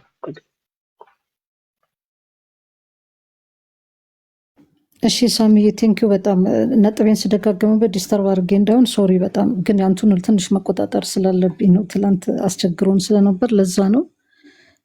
ጌታ ኢየሱስ አብዝቶ ይባርክ። እሺ ውይይታችንን እንቀጥልና እንግዲህ ሁሉም ሰው ሀሳብ ሼር አድርጓል ብዬ ተስፋ አደርጋለሁ እና ይሄ ቅድም ሲነሳ የነበረው የነጻ ፈቃድ ሰዎች የሚጠቀሙበት መንገድ ነጻ ፈቃድን እንደ እድል ነጻ ፈቃድን ደግሞ ከምንድነው ከፍሪደም ጋር በተያያዘ እንግዲህ አንዳንድ አባቶች የሚያነሷቸው ነገሮች ነበሩ። ክፋት ለምሳሌ ማን ነው አይ ቲንክ ካልተሳሳትኩ ቅዱስ ባሲሊዮስ 4ኛ ክፍለ ዘመን የነበረው አባት ክፋት ከእግዚአብሔር ዘንድ አልመጣም የሚለውን ሐሳብ ያነሳና ግን ክፋት የመጣው ከራሳችን የነጻ ፈቃድ አጠቃቀም ችግር ወይም ስህተት ነው ብሎ ያነሳ አባት አለ። ስለዚህ ምናልባት ይሄ የሚያሳየን ፍንጭ አሁን ነጻ ፈቃድን የተረዳንበት መንገድ ወይም ነጻ ፈቃዳችን የተጠቀምንበት መንገድ ይሆን እንዴ የሚል ጥያቄ እንዳነሳ ያደርገኛል። ስለዚህ ለምሳሌ ብዙ እዚህ የተለመዱ ጥቅሶች አሉ። ወደ መጽሐፍ ቅዱስ ሐሳብ እንምጣና ከዛ በኋላ አነሳለሁ የነጻ ፈቃድን ከፍልስፍና አንጻር፣ ነጻ ፈቃድን ከእድል አንጻርና ነጻ ፈቃድን ደግሞ ከእግዚአብሔር ዘላለም እውቀት አንጻር አነሳለሁ። ግን አሁን አትሊስት እንኳን አሁን ላለን ሰዎች አንድ ነገር ጨብጠው እንዲሄዱ ከመጽሐፍ ቅዱስ ሐሳብ አንጻር የነጻ ፈቃድ ትምህርት ነጻ ፈቃድ የሰው ልጅ ፍጹም የለውም የሞተ ነው በቃ በሞተ ነገር ነው ብለው በጣም አጡዘው የሚናገሩ ልጆች አሉ። ምንም ነጻ ፈቃድ የሚባል የለም በሰው ዘንድ የሚል ይጠውዛለ። ለዛም ያነሷቸው የመጽሐፍ ቅዱስ ማስረጃ ክፍሎች አሉ። አይ ነጻ ፈቃድ አለው፣ ነጻ ፈቃዱ ግን ቆስሏል። ስለዚህ ያው የቆሰለው ነጻ ፈቃዱ በጸጋ ተቀስቅሶ በእምነት በኩል ተነስቶለታል። ከዛ በኋላ ነው እንግዲህ ወደ ድህነት የመጣው የሚሉ ሐሳቦች አሉ። እዚህ የተለመዱ ቋንቋዎች ናቸው።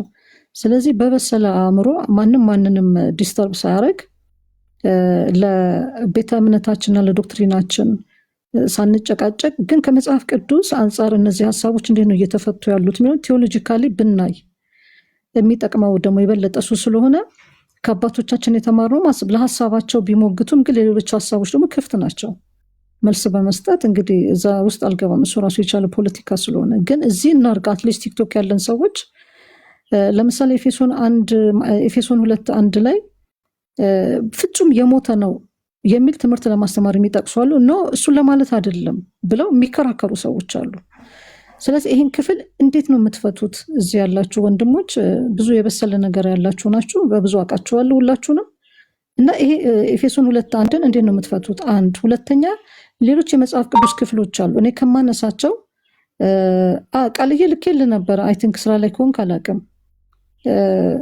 ስለዚህ ምንድነው ለዚህ ሐሳብ ልንሰጥ እንፈልጋለን መጠየቅ እንፈልጋለን የምትሉ ሰዎች ቤቱ ነፃ ነው ለማንም ሰው ቤቱ ነፃ ነው የግድ ብዙ ታሪኮች አንስታችሁ መናገር አይጠበቅባችሁም እዚህ ያሉ ሰዎች በጣም ኦኬ እሺ ቃልዬ ቴንክ ዩ በጣም አይጠበቅባችሁም ግን በጣም ከምትወዛገቡና ግራ ከምትጋቡ ድንጋይ ከምትወራወሩ ገብታችሁ ኢቭን በኮሜንት የማያችሁ ሰዎች አላችሁ ሲሪየስሊ የምናገረው ነገር በኮሜንታችሁ የማየው ነገር የመንፈሳዊ እድገታችሁንና እንጭጭነታችሁን የማይበት ኮሜንታችሁ ህይወታችሁን ነው የሚያሳየኝ የኔ ኮሜንት ህይወቴን ነው የሚያሳያችሁ እጃችሁ ልባችሁ ውስጥ ያለው ነው የምታወጡት እና ፕሊዝ በጣም በጣም የሚዘገነኑ ኮሜንቶች እያዩ ነው አንደኛ ስድብ ምናምን ትክክል አይደለም ሰዎችን ፐርሰናሊ አትሳደቡ አቅም ካላችሁ ግቡና ትምህርቱን ሞግቱ በቃ ይሄ ነው የክርስትና ትልቁ ካራክተር ይሄ ነው ግቡ ሞግቱ ጠይቁ አልገባኝም በሉ ከፈለጋችሁ አልቅሱ የተነደዳችሁ ሰዎች አልቅሱ የሰው ጭንቅላት ከምትሰባብሩ እቃ ከምትሰብሩ ግቡና ጠይቁ ከፈለጋችሁ አልቅሱ ከፈለጋችሁ እየሳቃችሁ ጠይቁ ግን ጦርነት ይቁም እያልኩ ነው አጥራችሁን አፍርሱ እዚህ ቤት ስትመጡ አጥራችሁን አፍርሳችሁ ለማውራትም ለመስማትም ሞክሩ በቃ በጨዋ ደንብ እንስማ መስማታችን ለብዙ ነገር ጠቅሞናል ስለዚህ እንስማ የኦርቶዶክስ አባቶችን ልናነሳ እንችላለን ኦርቶዶክሶች በጣም ላይክ የሚያደርጓቸው ሉትራኖች ላይክ የሚያደርጓቸው ወንጌላማኞች ላይክ የሚያደርጓቸው የትኞቹንም አባቶች እናነሳለን በቀደም በጣም ብዙ ትዝብቶች አግኝቻለሁ እዚህ ጋራ የምስራቅና የምዕራብ አባቶች ሲነሳ በጣም መጥፎ ቃል ተጠቅማችሁ የወጣችሁ ሰዎች አላችሁ ይሄ በጣም እንጭጭነት ነው የሚያሳየኝ ስለዚህ ሰፋ በሉና የቤተክርስቲያን ታሪክ እንደሚማር ሰው እኮ ተቀምጦ መማር ጥሩ ነው እንኳን ስለ ቤተክርስቲያን አባት ስለሆነ ሀገር ገድል አባት ተሰማይለ እንደ ቁጭ ብለ እንደ ይሄ እኮ ትምህርት ቤት ቢሆን እኮ ቁጭ ለተሰማለ ወድርክም ጠላን ፈተና ለመስራት ይሄ ደግሞ ለህይወታችን የሚጠቅመን ነው ሰው እንግዲህ ወይ በመላሱ ይጠፋል ወይ በመላሱ ደግሞ ጽድቅን ያደርጋል ስለዚህ ፕሊዝ እኔ ሚውት ከማረጋችሁ ብሎክ ከማረጋችሁ በቃ እጆቻችንን እናጾማቸው እሱን ለማለት ነው ሶሪ ማይገባ ነገር ከተናገርኩ ሶሪ ስለዚህ እንቀጥልና ከእግዚአብሔር ቃል አንፃር ይህንን እንያቸው የሚለው ነገር ለምሳሌ ኤፌሶን 2:1 በጣም እንደ ትልቅ ፌመስ ጥቅስ እየተጠቀሰ ሰው ሲወረወርበት አይቻለውና በዚህ ጉዳይ ላይ መናገር ፈልጋለሁ የሚል ሰው ሚውቱን አንስቶ መቀጠል ይችላል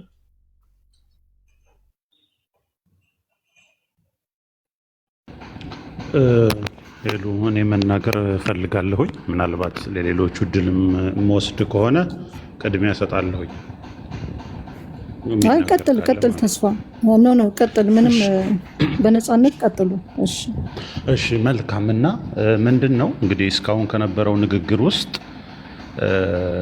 አንዳንድ ልጆች ፍሪ ዊል የለም ብሎ ፍሪ ዊልን እንደሌላ አድርጎ ኮንሲደር ማድረግ ይሄ ከሰው አፈጣጠር ጋር ሁሉ ይጋጫል እግዚአብሔርን መምሰላችንን ሁሉ ያፈርሳል ስለዚህ ፍሪ ዊል የለም የሚል ነገር የለም ግን ያ ፍሪ ዊል ፍሪደም የለውም ፍሪ ዊሉ ነፃነት የለውም የሚል በጣም ቆንጆ አይዲያ ሰምቻለሁ ምንድነው አለ ፍሪደሙ እንትኑ ፍሪ ዊሉ ግን ያ ፍሪ ዊል ፍሪደም ያለው አይደለም በግዞት ውስጥ ያለ ነው በኃጢአት ስርዓት ውስጥ ያለ ነው ስለዚህ ፍሪ ዊል ስንል ዊሊንግነሱን ነው የምናወራው ፍቃደኝነቱን ነው የምናወራው ፍሪደም ስንል ደግሞ አቢሊቲውን ነው የምናወራው የማድረግ አቅም አለው ወይ ችሎታው አለ ወይ ይሄንን ፍሪ የሆነውን አቅምና ችሎታ መስጠት ይችላል ወይ በኃጢአት ላይ መንገስ ይችላል ወይ ስንል ሁለቱን ለይተን ማየት አለብን ዊሊንግነሱ አለ። ነገር ግን የማንፈልገውን ነገር እንድናደርግ ስለሚያስገድደን የተሸነፍንለት ኃጢአት ፍሪደማችንን የወሰደው ፍሪደማችንን ያጠፋው ኃጢአት የማንፈልገውን ልናደርግ ስለሚያስገድደን ምን አንችልም? ፍሪ ዊላችንን በአቢሊቲ መግለጽ አንችልም፣ በችሎታ መግለጽ አንችልም። በኃጢአት ላይ ስልጣን የለንም፣ ተሸንፈናል፣ ወድቀናል። ዮሐንስ ወንጌል 8:31 ጀምሮ ኢየሱስ የሚላቸው ምንድን ነው? ለኃጢአት የተሸነፈ እርሱ የኃጢአት ባሪያ ነው የሚላቸው። እሺ ብላችሁን የምላችሁን ብታደርጉ እውነትን ታውቃላችሁ፣ እውነትም አርነት ያወጣችኋል ሲላቸው የእነሱ መልስ የሆነው ምንድን ነው? እኛ ለማንም አልተገዛንም። እሱ ግን ምንድን ነው? ለኃጢአት የተሸነፈ የኃጢአት ባሪያ ነው አለ። ስለዚህ ለኃጢአት ተሸንፈናል። የምንፈልገውን ነገር ለማድረግ አንችልም። ይሄን ገላትያ ምዕራፍ 5 ቁጥር 17 ላይ ይደግመዋል።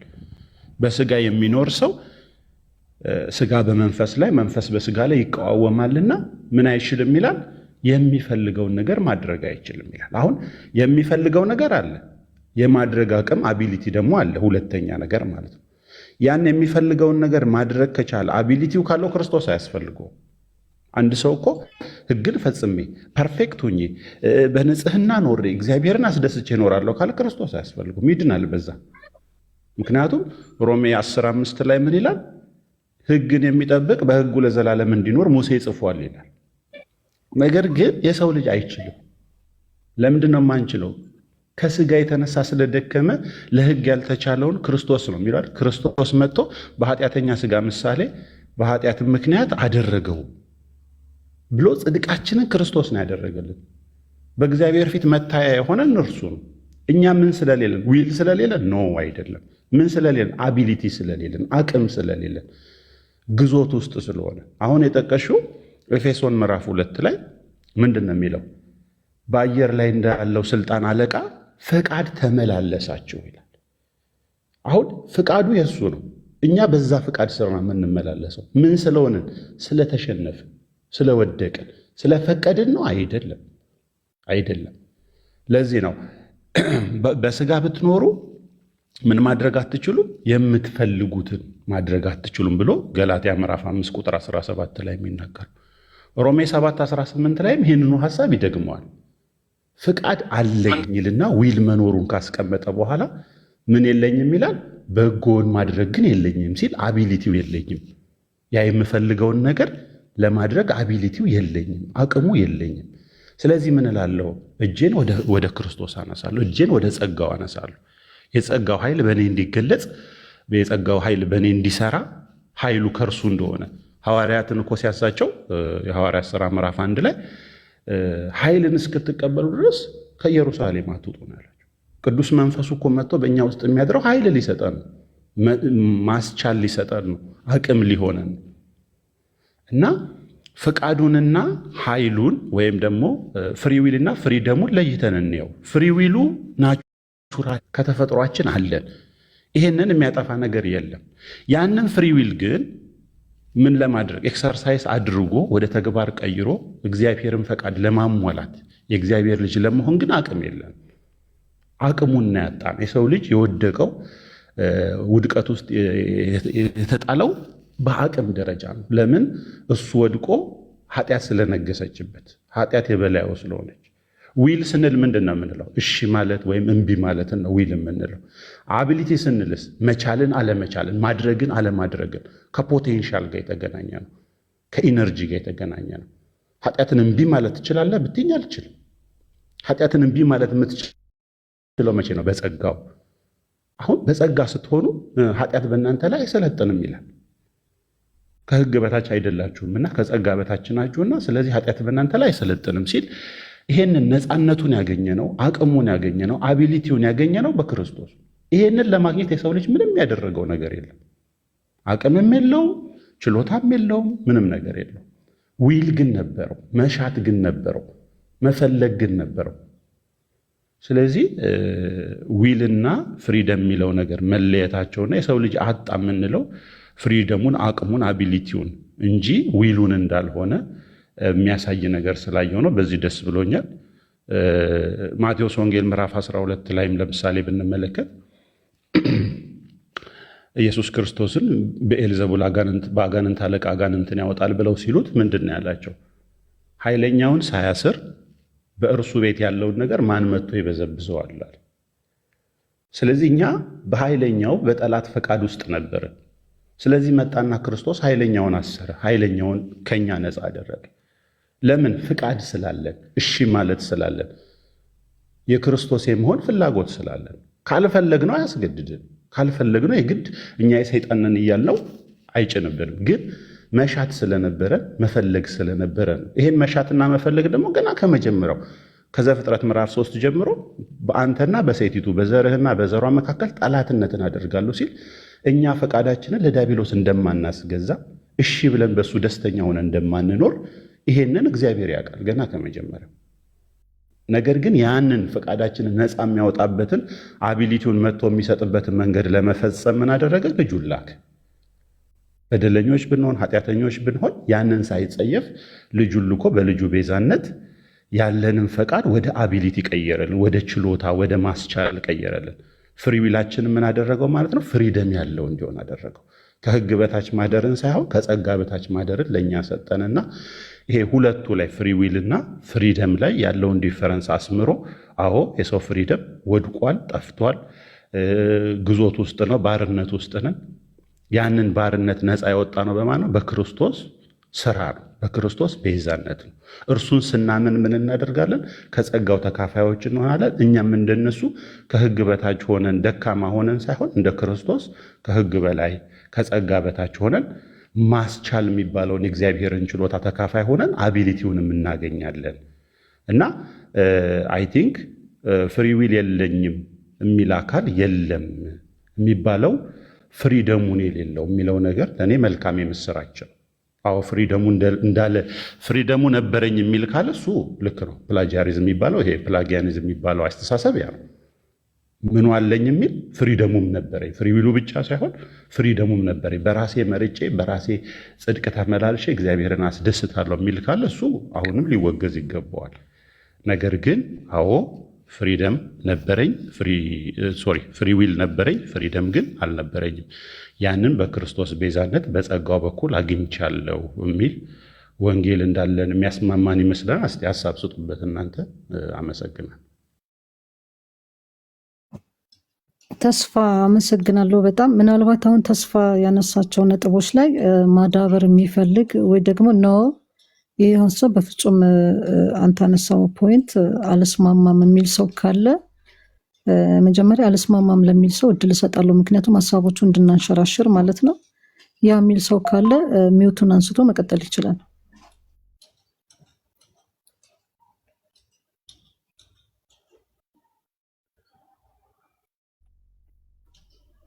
እሺ እንደዛ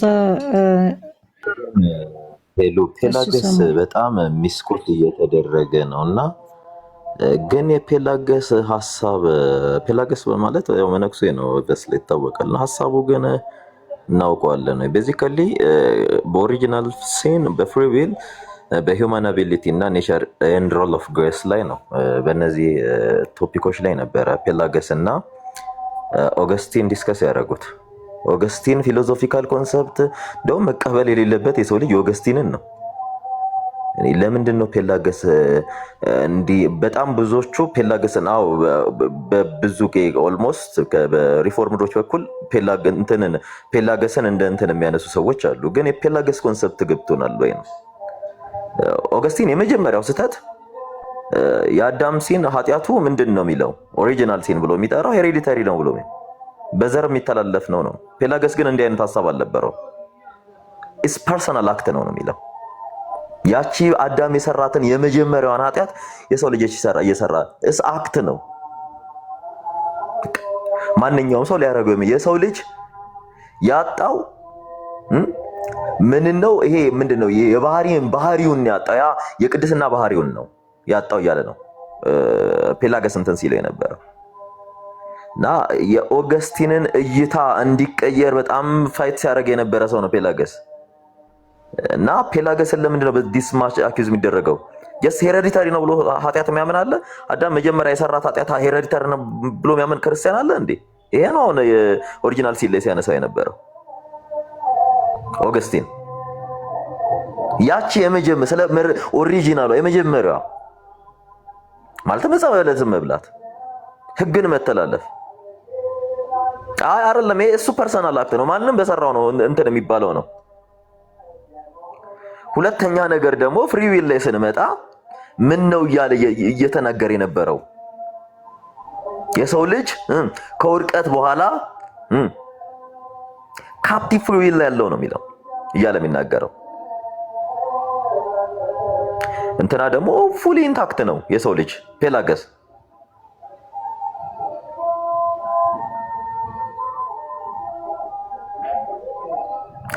አዳም ሲወለድ በነበረው ማንነት የሰው ልጅ ይወለዳል። ኃጢአትን ይዞ ወይም ኃጢአትን ተሸክሞ አይወለድም እያለ ነው የሚያስበው ማን? ፔላገስ። ይሄ እኮ የአባቶች ትምህርት ነው።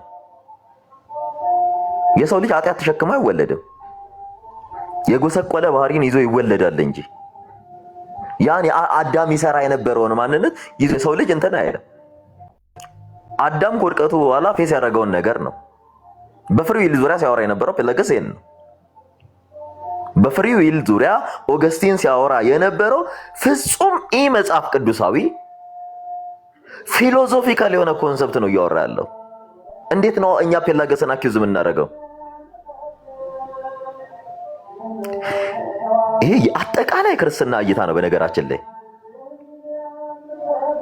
አጠቃላይ ኦል ኢን ኦል በግለሰቦች ከመጡ ኢንቴንሽኖች ውጪ ማለት ነው።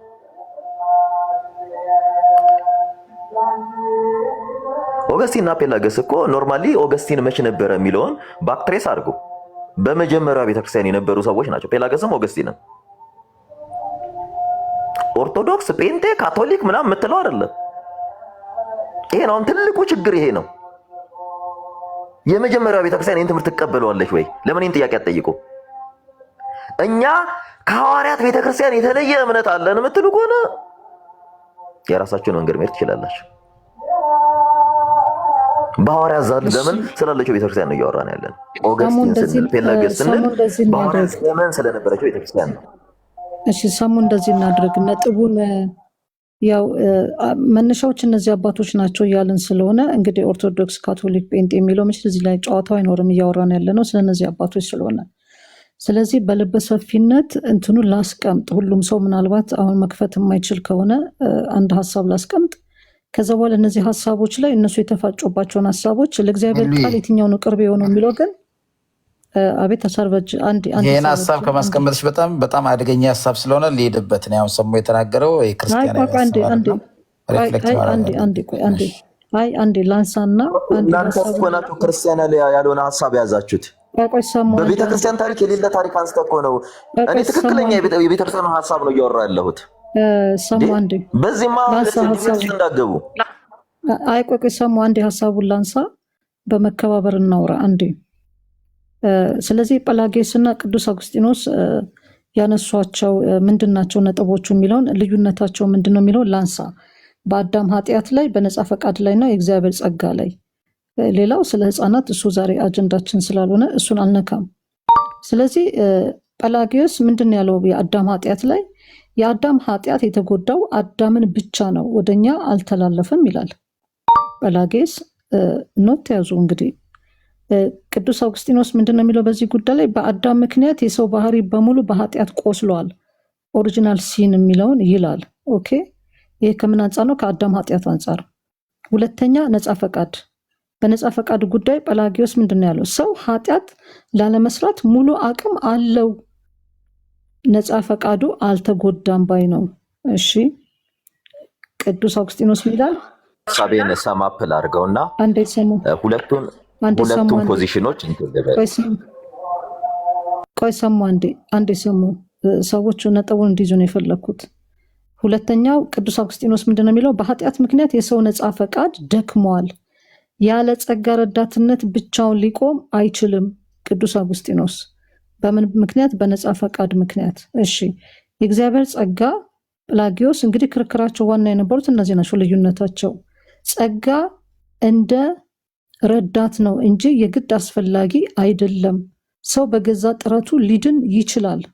ጰላጌስ ቅዱስ አውግስጢኖስ ሚላል ይህን ነገር ያለ እግዚአብሔር ጸጋ ግሬስ ማንም ሊድን አይችልም። ጸጋው ለፈቃዳችን ኃይል ይሰጣል። እንግዲህ እነዚህ ናቸው ሁለቱ ፖይንቶች የተከራከሩባቸው ፖይንቶች ማለት ነው። ከዛ በኋላ እነዚህ ነገር ውጤቶቻቸው ምን ነበሩ የሚለውን እሱ ላይ ነው ያልገባም። ግን እነዚህ ነጥቦች ናቸው የተነሱት ነጥቦች። በእነዚህ ነጥቦች ላይ አንደኛ ለመጽሐፍ ቅዱስ በጣም ቅርብ የሆኑ ሀሳቦች የትኞቹ ናቸው፣ መጽሐፍ ቅዱስ ማስረጃዎች ሳሏቸው የሚለውን እንደበሰለ ሰው እንድታመጡልኝ ይፈልጋሉ። ውይይቱ በዚህ መንገድ ነው የሚቀጥለው ማለት ነው። ሄሉ ሚስ ያረክሽ ይመስለኛል። ፔላገስ እንዲህ የሚል ኢንቴንሽን አልነበረው።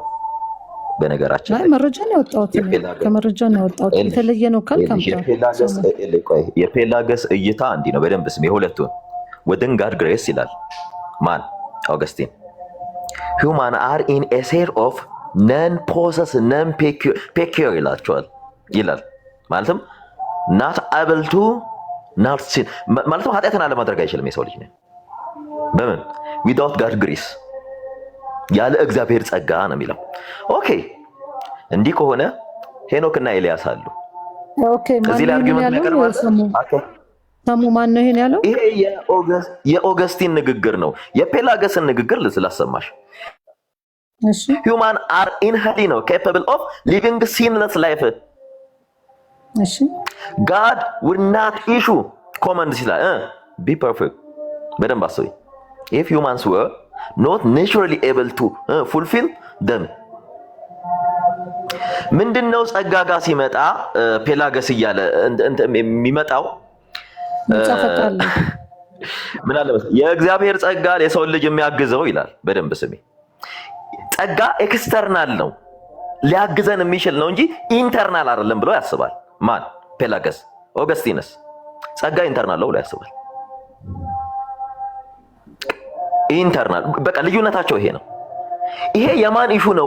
ኦገስቲን ይዞ የመጣው ስትሉ የኒዮፕ የማኒኪያኒስት ሐሳብ ነው። ይሄ እኮ የክርስትና ሐሳብ አይደለም ኦገስቲን እያነሳ የነበረው። ቢሆን ኖሮ በመጀመሪያ መቶ ክፍለ ዘመን የነበሩ አባቶች አክሰፕት ያደርጉታል። ቢሆን ኖሮ በዚህ ዙሪያ እየተነሱ ይልሽ አሁን እየተነሱ ያሉ ሐሳቦች በጸጋ ዙሪያ ዲስከስ የምናደርግ ከሆነ ስለዚህ ምን እየተባለ ነው የሚለውን ነገር እንትን ማለት አለብን። ኦገስቲን ምን ይላል መሰለሽ? አሁን ውይይታችንን ኦገስቲን የሰው ልጅ በኃጢአት ውስጥ ቆይ ሰሙ አንዴ ቤቱን ስመራ እሱን አንደርስታንድ አድርግ አንዴ።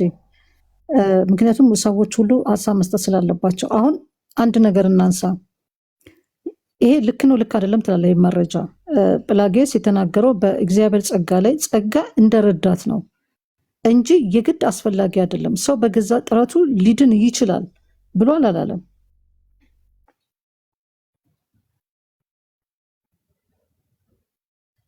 ሰሙ ላንተ ነው።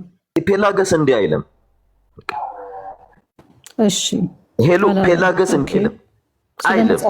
ጸጋ ኤክስተርናል ጸጋ ያግዘናል የእግዚአብሔርን መልካም ነገር እንድናደርግ ነው የሚለው። የተማማረን ቆይ ሰሙ ፔላገስ የሚለው እንደዛ ነው።